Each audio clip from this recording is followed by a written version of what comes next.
Hello mga guys! Ito nga pala at nagpapakana na naman akong mag-umpisang mag-exercise. Alam nyo ba, isang buwan akong tumigil sa pag-exercise. Kaya ito, mukha na naman pong dabyana ang katawan. Umpisahan po natin.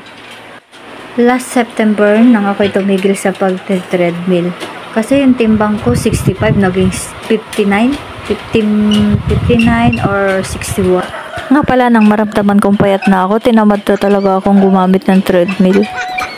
Nabasa ko nga pala sa nabilhan ko ng treadmill na to sa Shopee. Tumatagal siya ng 5 years to 20 years.